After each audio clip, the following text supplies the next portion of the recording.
Hey everybody, welcome back to Video Game Esoterica and our continuing series, Philosophical Ponderings, where we take a look at the storylines of games that have particular merit and a philosophical bend to them. What we're taking a look at today is the Talos Principle, an absolutely incredible first-person puzzle game with some of the best writing in gaming that I've ever seen. Story-wise, you are waking up and you are a robot or artificial intelligence, and you are in this virtual world, and your entire task is to be able to solve puzzles and collect sigils so that you can ascend in the end.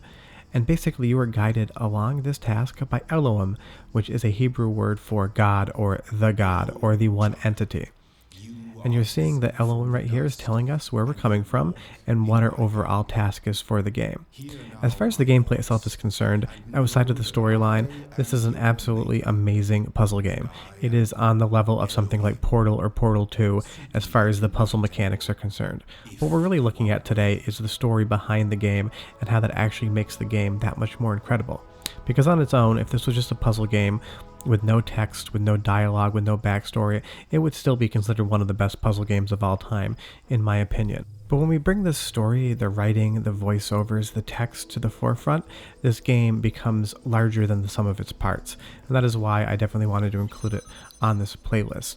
You get some deep philosophical choices of what independence means, whether or not an artificial intelligence can have independent thought. And the entire point of the game is for that AI to be able to navigate this world, solve these puzzles, and make decisions for itself along the way. There's a tower in the middle of the world, and Elohim tells you not to climb that tower. And in the end, without spoiling anything, you have multiple choices as to how you want to beat the game, and the story or the ending will change based upon your choices. But you get these nice little QR codes here from variants before you that have run through the puzzle, but yet no one has been successful yet. This is an iteration over what you'll find out to be many, many years, generations in fact. The basic story is something happened to humanity and they were trying to store all their knowledge into a database so that whatever came after it would understand where humans came from, their lives, their needs, their fears, and what happened to the human race. But yet no AI has been able to navigate this puzzle effectively enough yet to be able to transcend to the next stage of life, which in the end is actually entering the real world. And that's an interesting concept because it is something that we all struggle with. Free will, our choices, who we are, and the character that you're playing, who is unnamed, who is you, they need to make these same choices of who they want to be. And that's a question that I think we get pretty early in life. I mean, children 7, 8 say they want to be doctors, they want to be astronauts, they want to be scientists. But one of the basic tenets of our personality is, what is it that we do? Who are we outside of just our basic personality with our friends? And this game examines that very thoroughly.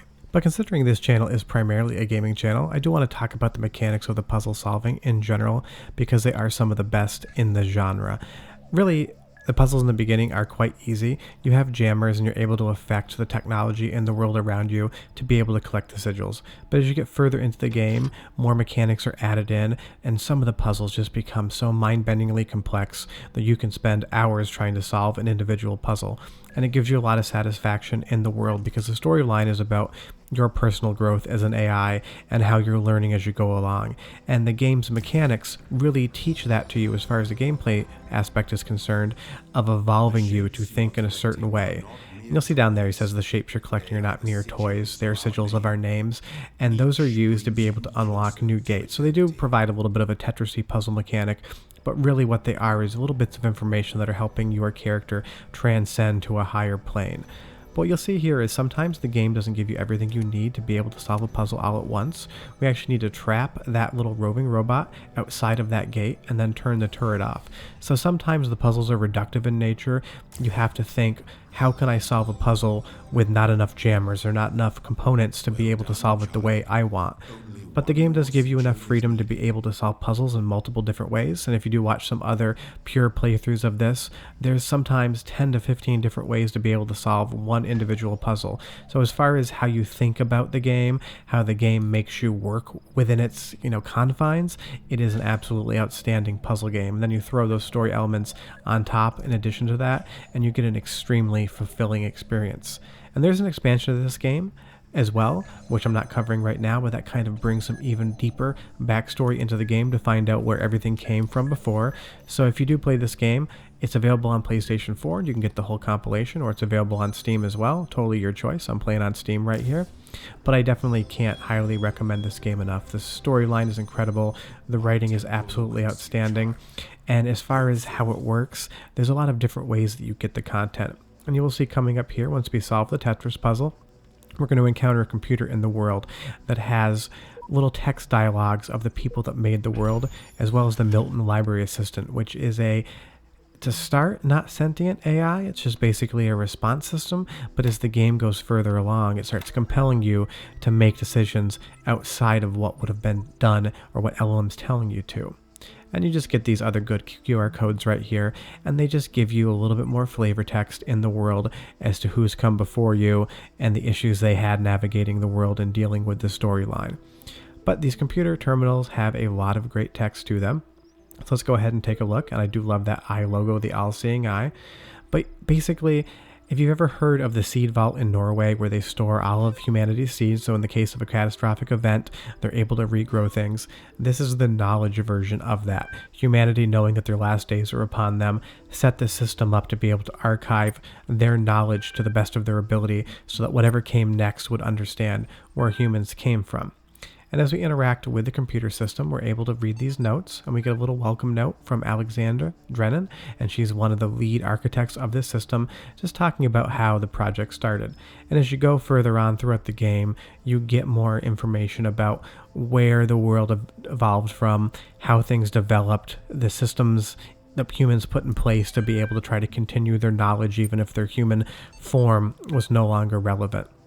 But as you go through some of the notes and you look at some other things, you will see that some little bits of information are corrupted, and they're actually all done in hexadecimal values. And some of the puzzle solving actually requires you to either leave the game or use a second device to work within the hexadecimal character system to be able to get different clues. And you'll see that the game even includes some philosophical writing for us, some other historical text from real people that you're able to kind of understand and generate your own opinion of the world from. And I think that's what this game does better than any other game I've seen come before it. Similar to Portal, where a lot of the atmospheric storytelling informs the world around it, I think the Talos Principle actually does a much better job of that. And that might be a little bit controversial, but I will say that as far as the story is concerned, I do love this universe much better than Portal. But you'll see here that we interact with that Milton Library Assistant, and we try to ask it questions more in a human form that a human would know how to respond to versus an AI. And as you get further in the game, you'll start getting a little bit of a hint that Milton actually may know more or may be able to understand more than he's letting on. And that's definitely something I love about the game itself. But I'll let you just read this a little bit. I'll let you watch a little bit. I'll come back in just a second and finish up with the Talos Principle. But enjoy some of the text and the atmospheric music in the background.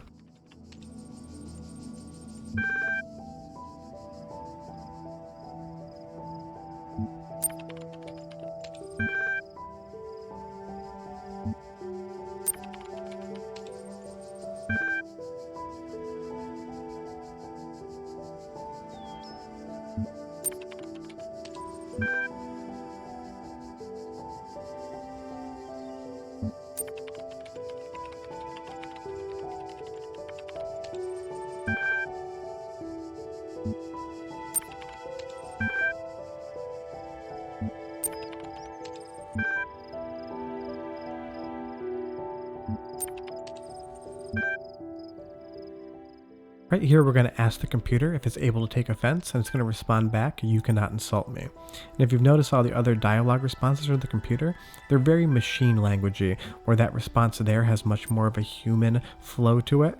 And it's kind of our first hint that whatever the Milton Library Assistant is, it is more sentient and more understanding of what's going on in this world than it lets on. And as you go through the game and you go through the different worlds from the temple, you're going to get more of that breadcrumb storyline so you understand that there is a metagame in play underneath the actual puzzle solving element of the game itself. And I think that's what the Talos Principle does incredibly well. There are multiple ways to play the game, and through your first playthrough you might miss some storyline elements, or you might actually beat the game and get what they would consider the worst ending, because in a lot of areas you can solve puzzles more than one way to get more than one result, or you can decide to ignore LOM and do something completely different and exercise your free will to be able to do something the game is telling you actively that you shouldn't do.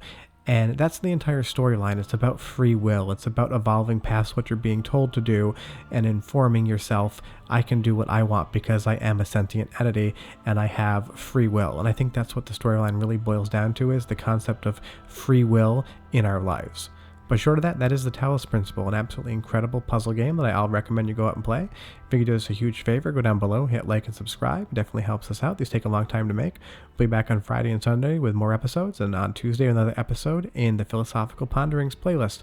Short of that, we hope you have a great week, and we'll see you next time. Bye-bye.